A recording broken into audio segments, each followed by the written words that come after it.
మన ప్రభువును రక్షకుడైన యేసుక్రీస్తు శుభనామమున వందనాలు. ప్రియదేవుని సంగమా, ప్రియదేవుని బిడ్డలారా, మరి ఉదయకాల సమయం దేవుని వాక్యాన్ని ధ్యానించుకోవడానికి ముందుగా ప్రార్థన చేసుకుందాం. ప్రార్థన. కృపగల తండ్రి, దయగల యేసయ్య, నీ బంగారు పాదాలకు లెక్కలేని వందనాలు, స్తుతులు, స్తోత్రములు. గతించిన రాత్రి అంతా నీ రెక్కల చాటును కాచి కాపాడి సంరక్షించిందేవా. ఉదయకాల సమయం సజీవ లెక్కను చేరి ప్రార్థించుండగా వాక్యమైన దేవుడు వాక్యం ద్వారా నాతో మాతో మాట్లాడి మీరే మహిమ ఘనత ప్రభావాలు పొందమని యేసునామమున అడుగుచున్నాం తండ్రి, ఆమేన్. ప్రియదేవుని సంగమా, ప్రియదేవుని బిడ్డలారా, నిర్ధనకు ఏర్పాటు చేయని దేని వాక్య భాగము అపోస్తలుడైన పౌలు గలతీయులకు రాసిన పత్రిక 4వ అధ్యాయము 12 నుండి 16 వచనములు ఈ విధంగా రాయబడినవి. అపోస్తలుడైన పౌలు గలతీయులకు రాసిన పత్రిక 4వ అధ్యాయము 12 నుండి 16 వచనములు ఈ విధంగా రాయబడి ఉన్నవి. సహోదరులారా, నేను మీ వంటి వాడనైతిని గనుక మీరును నా వంటి వారు కావాలనని మిమ్మును వేడుకొనుచున్నాను. పౌలు గలతీ సంఘానికి పత్రిక రాస్తూ వెనుదిరుగక విశ్వాసమునందు నమ్మకముగా ఉండుడి అనే మాటను ఆధారం చేసుకుని గలతీలో ఉండే సంఘాన్ని బలపరుస్తూ ఈ పత్రిక రాస్తున్నాడు. అంటే ఎప్పుడూ కూడా విశ్వాసము నుండి దూరం అవ్వక, వాక్యమందును ప్రార్థన యందును పట్టుదల కలిగి దేవుని చిత్తాన్ని, దేవుని ఉద్దేశాన్ని ఎరిగిన వారై జీవించాలి అనే విషయాన్ని పౌలు గుర్తు చేస్తున్నాడు. దానిలో భాగంగా తాను దేవుని విషయంలో ఏమై ఉన్నానో తన వ్యక్తిగతమైన సాక్ష్యాన్ని తెలియజేస్తూ ఇక్కడ అంటున్నాడు, సహోదరులారా, నేను మీ వంటి వాడనైతిని కనుక అంటున్నాడు. అంటే మీరు నేను వేరు కాదు, మనమందరము ఒకటే. అంటే శరీరానుసారమైన వ్యక్తులంగా ఉన్న మనము శరీర సంబంధమైన వాటి యందు అనుసరించక ఆత్మయందు విశ్వాసమునందు ఏదైతే నమ్మకత్వాన్ని ప్రభువునందు కలిగి ఉన్నామో దానిని ఆధారం చేసుకుని పౌలు అంటున్నాడు ఇక్కడ, సహోదరులారా, నేను మీ వంటి వాడనైతిని కనుక మీరును నా వంటి వారు కావాలనని మిమ్మును వేడుకొనుచున్నాను అంటాడు. ఇప్పుడు నేను ప్రభువులో ఏ విధంగా విశ్వాసములో ఆత్మలో జీవిస్తున్నానో మీరు కూడా అట్టి రీతిగా ప్రభువుని బట్టి, పరిశుద్ధాత్మను బట్టి దేవుని యొక్క ఉద్దేశానుసారంగా జీవించవలసిన వారై ఉన్నారు అనే విషయాన్ని చెప్తూ, మీరు నాకు అన్యాయము చేయలేదు. మొదటిసారి శరీర దౌర్బల్యమును కలిగినను నేను సువార్త మీకు ప్రకటించితినని మీరు ఎరుగుదురు అంటున్నాడు. అంటే తాను ఏమై ఉన్నది, తన స్థితి ఏమైనది, తన ప్రవర్తనా విధానం ఏమైనది, దేవునితో దేవుని యొక్క చిత్తములో తాను ఏ విధంగా తాను ప్రవర్తిస్తూ మరి వారిని విశ్వాసంలోనికి నడిపిస్తున్నాడో పౌలు ఇక్కడ గలతీ సంఘానికి గుర్తు చేస్తున్నాడు. కాబట్టి అంటున్నాడు, మీరు నాకు అన్యాయము చేయలేదు అంటున్నాడు. అంటే మీ వల్ల నేను అన్యాయం కాలేదు. రెండోది, మొదటిసారి శరీర దౌర్బల్యము కలిగినను నేను సువార్తకు మీకు ప్రకటించితినని మీరు ఎరుగుదురు. శరీర దౌర్బల్యం అంటే తనకు ఏర్పడిన పరిస్థితి, శారీరకమైన లోక సంబంధమైన పరిస్థితులు ఏవైతున్నావో దానిని గురించి తన వ్యక్తిగతమైన సాక్ష్యాన్ని పౌలు సంఘానికి గుర్తు చేస్తూ మీకు సువార్త ప్రకటించితినని మీరు ఎరుగుదురు అని. అంటే ప్రభువుని గూర్చి, ప్రభు యొక్క మాటలను గురించి, ప్రభు యొక్క ఉద్దేశాలను గురించి, తన యొక్క స్థితిగతులు ఏమై ఉన్నావో పౌలు అక్కడ గలతీ సంఘానికి గుర్తు చేస్తూ, అప్పుడు నా శరీరములో మీకు శోధనగా ఉండిన దానిని బట్టి నన్ను మీరు తృణీకరింపలేదు. అంటే నా పూర్వపు స్థితి, తన ప్రవర్తనా విధానము, అంటే తాను ఏదైతే దేవుని యొక్క ఉద్దేశాలలో తాను ప్రవర్తించిన విధముందో ఆ విధానాన్ని ఇక్కడ పౌలు గుర్తు చేశాడు. కాబట్టి అంటున్నాడు, నా శరీరములో మీకు శోధనగా ఉండిన దానిని బట్టి అంటున్నాడు. అంటే తన క్రియల మూలంగా, తన ఆలోచన మూలంగా ఏదైతే హింసాత్మకమైన పరిస్థితుల్లో తాను కలిగించిన విధానం ఉందో దాన్ని గుర్తు చేస్తూ నన్ను మీరు తృణీకరింపలేదు అంటున్నాడు. అంటే ఆ దినాన మీరు ఏమై ఉన్నారో దానిని ఉద్దేశించి వారు ప్రేమించిన విధానాన్ని జ్ఞాపకం చేసుకుంటూ నిరాకరింపనైనను లేదు కానీ దేవుని దూతను వలె, క్రీస్తును వలె నన్ను అంగీకరించి తిరిగి అంటున్నాడు. అంటే దేవుని దూతగా, అంటే దేవుని యొక్క మాటలను మీకు తెలియచేయడానికి దేవుడు నన్ను పంపించిన విషయాలలో మీరు నాకు ఎంతగానో ప్రాధాన్యతనిచ్చిన వారే. అంటే ప్రభువు బిడ్డగా, ప్రభు యొక్క పరిచారకుడిగా నన్ను మీరు ఆహ్వానించిన ఆహ్వానం ఏదైతే ఉందో ఆ ఆహ్వానాన్ని బట్టి పౌలు ఇక్కడ మాట్లాడుతున్నాడు. అంటే క్రీస్తు చేత, క్రీస్తు ప్రేమ చేత నింపబడిన పౌలు ఆ ప్రేమకు తగినట్లుగా తాను ప్రవర్తిస్తూ జీవిస్తున్నాడు.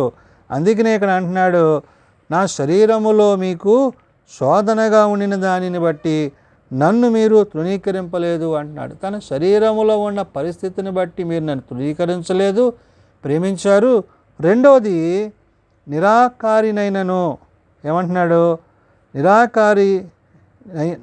నిరాకారపునైనను లేదు కానీ దేవుని దూతవలే, అంటే దేవుని దూతగా, అంటే దేవుని యొక్క సమాచారాన్ని, దేవుని యొక్క విషయాలను, ప్రభు తనకు తెలియజేసిన విషయాలను వారికి తెలియజేస్తూ ఈ పత్రికను వారికి రాస్తున్నాడు. కాబట్టి ఇక్కడ పౌలు చెప్తున్న మాట ఏంటి, క్రీస్తును వలె నన్ను అంగీకరించితిరి అన్నాడు. అంటే ఎలాగైతే మీరు ప్రభువుని అంగీకరించారో ఆ విధంగా ప్రభు పరిచారకుడినైన నన్ను కూడా మీరు అంగీకరించారు అంటూ మీరు చెప్పుకొనిన ధన్యత ఏమైనది, శక్యమైతే మీ కన్నులు ఓడబీకి నాకు ఇచ్చివేసి యుందురని మీ పక్షమున సాక్ష్యము పలుకుచున్నాను అంటున్నాడు. అంటే మీరంతగా దేవునిలో బలపడ్డారో, మీరంతగా దేవునిలో విశ్వాసంలో కొనసాగుతున్నారో, ఏ విశ్వాసములో మీరు దేవుని యొక్క సాక్షులై ఉన్నారో ఆ సాక్షిభరితమైన జీవితాన్ని బట్టి పౌలు ఇక్కడ గలతీ సంఘాన్ని గుర్తు చేయుచున్నాడు. అంటే దేవుని యందు, అంటే మీరు చెప్పుకొనిన ధన్యత ఏమైంది అంటున్నాడు. అంటే ఏ ధన్యతలైతే మీరు పొందుకున్నారో, ఏ ఆశీర్వాదాలైతే మీరు పొందుకున్నారో, ఏ దీవెనలైతే దేవుని ద్వారా మీకు అనుగ్రహింపబడవో వాటన్నిటిని ఉద్దేశిస్తూ అంటున్నాడు, శక్యమైతే మీ కన్నులో ఓడబీకి నాకు ఇచ్చివేసి ఉందరని మీ పక్షమున సాక్ష్యము పలుకుచున్నాను అంటే నా కోసం మీరు ఎంతకైనా ఏదైనా చేయడానికి, అంటే మీ కన్నులు పీకంటే వారి హృదయాలలో దేవుని యొక్క మాటల చేత వారు నింపబడిన విధానాన్ని బట్టి పౌలు ఇక్కడ మాట్లాడుతున్నాడు. శక్యమైతే మీ కన్నుల్లో ఓడబీకి నాకు ఇచ్చివేసి ఉందరని మీ పక్షమున సాక్ష్యము పలుకుచున్నాను అంటే అంతగా తన్ని ప్రేమించారు. అంటే తన కోసం తమ శరీరాలను మరి నష్టానికి, తమ శరీరాలను శ్రమపరచుకోవడానికి కూడా వారు వెనుదిరగలేదనే విషయాన్ని గలతీ సంఘాన్ని గురించి పౌలు అక్కడ గుర్తు చేస్తున్నాడు. కాబట్టి ఇక్కడ అంటున్నాడు ఏమని, నేను మీతో నిజమాడి నందున మీకు శత్రువునైతినా అంటున్నాడు. అంటే నేను ఏదైతే మంచి చెప్పానో, న్యాయం మాట్లాడానో ఆ మాట్లాడిన మాటను బట్టి ఇప్పుడు నేను మీకు ఏమవుతున్నాను, శత్రువునవుతున్నానా అంటున్నాడు. అంటే దేవుని మాటలలో, దేవుని ఉద్దేశాలలో, దేవుని ఆలోచనలో తాను అవలంబించిన విధానం ఏదైతే ఉందో అది పరిశుద్ధాత్మ దేవుడు ప్రభువు తన యందు నిలిచి తనను ఆ యొక్క సంఘాలను దర్శించటలో, వారికి పత్రికలు రాయటంలో, వారిని విశ్వాసంలో నడిపించుటలో దేవుడు తనకు ఎంతగానో సహాయుడై ఉన్నాడనే విషయాన్ని పౌలు గుర్తు చేయుచున్నాడు. కాబట్టి ఇక్కడ వెనుదిరగక, అనగా ఏ విశ్వాసములో మీరు కొనసాగుతున్నారో ప్రభువును బట్టి, పరిశుద్ధాత్మను బట్టి ఆ విశ్వాసంలో మీరు కొనసాగే విధానం ఏదైతుందో దాన్ని ఉద్దేశిస్తున్నాడు. నమ్మకంగా ఉండండి అంటున్నాడు. అంటే నమ్మకాన్ని పోగొట్టుకోవద్దు.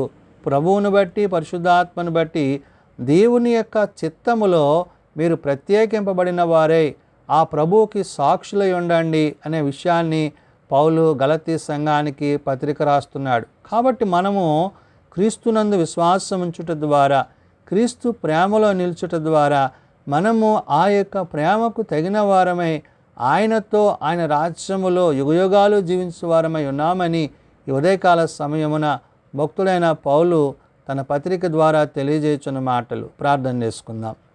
మమ్మల్ని మిక్కిలిగా ప్రేమించిన మా తండ్రి, కృపగలిగిన దేవ, నిజమైన ఆయన, విశ్వాసమునందు కొనసాగుటకు, వారిని విశ్వాసములోనికి నడిపించడానికి నీ సేవకుడైన పౌలు ద్వారా అయ్యా ఆనాడు నీవు గలతీ సంఘానికి రాసిన పత్రికను బట్టి ఆ పత్రిక యొక్క ఉద్దేశ్యములు వారు ఎరిగి గ్రహించి, ప్రభువా మరింతగా నీ యందు విశ్వాసములో బలపడినట్లు వారి నిమిత్తము తను చేసిన పరిచర్యను బట్టి ఆ పరిచర్యలో భాగంగా పౌలు తన్ను తాను తగ్గించుకొని, ప్రభువా నిన్ను వారి ఎదుట నింపిన విధానాన్ని బట్టి వందనాలు. అవును, క్రీస్తు యేసు యొక్క శ్రమానుభవాన్ని బట్టి, తండ్రి నీ కుమారుడైన ప్రభు చిందించిన రక్తాన్ని బట్టి విమోచింపబడి విడిపింపబడి నీ యందు నిలుచుటకు జీవించుటకు అట్టి కృపను మీరు అనుగ్రహింపజేస్తున్నందుకే వందనాలు. నేడు నాయనా మేమందరము నీ విశ్వాసములో, నీ వాక్యములో, నీ ఆత్మలో నిలిచి జీవించున్నట్లు మా అందరికీ అట్టి కృప దయచేయండి. మేము బలహీనం ప్రభా బలపరచండి, మేము రోగులం ప్రభా స్వస్థపరచండి. మీ చేతి గాయముల చేత మాకు స్వస్థతను ఆరోగ్యమును దయచేయండి. చిన్నబిడ్డలు, యవనులు, పెద్దలు, వృద్ధులు ప్రతి వారిని వారి వారి తరగతులు చొప్పున ఆశీర్వదించి దీవించండి. ఆర్థిక ఇబ్బందులు ఉన్న కుటుంబాలను జ్ఞాపకం చేసుకోండి. తమ పిల్లలను పోగొట్టుకున్న కుటుంబాలను ఆదరించండి. ప్రత్యేకించి నాయన ఇంకనూ నేను ఎరగక తెలియక తమ హృదయాలు కఠినపరుచుకుంటున్న వారికి మారు మనసు పాపక్షమాపణ దయచేయమని, ఇంత గొప్ప రక్షణ నిర్లక్ష్యం చేయక నీ నీతిని, నీ రాజ్యాన్ని మొదట వెతికి నీ యందు జీవించే ధన్యత, యోగ్యత ప్రతి వారికి దయచేయమని, దాని పరిచయలో మీరు మాకు తోడయండి నడిపించమని యేసు నామం అడుగుచున్నాం తండ్రి, ఆమెన్. పరలోకమందున్న మా తండ్రి, నీ నామం పరిశుద్ధపరచబడుగాక, నీ రాజ్యం వచ్చుగాక, నీ చిత్తం పరలోకమందు నెరవేర్చినట్లు భూమి మీద నెరవేరుగాక. మా నిధి నాన్నడు మాకు దయచేయము. మేము అపరాధం చేసిన వారిని మేము క్షమించి ఉన్న ప్రకారం అపరాధములను క్షమించము. శోధనలో తేకాల్సిన తప్పించము. రాజ్యము, శక్తి, మహిమ నిరంతరము నీవే అను తండ్రి, ఆమెన్. మన పరమ తండ్రి దేవుని ప్రేమ, ప్రభువైన యేసుక్రీస్తు కృప, పరిశుద్ధాత్మ నిత్య సహాయము నిరంతరము సదా తోడయండి సంరక్షించునుగాక. ఆమెన్.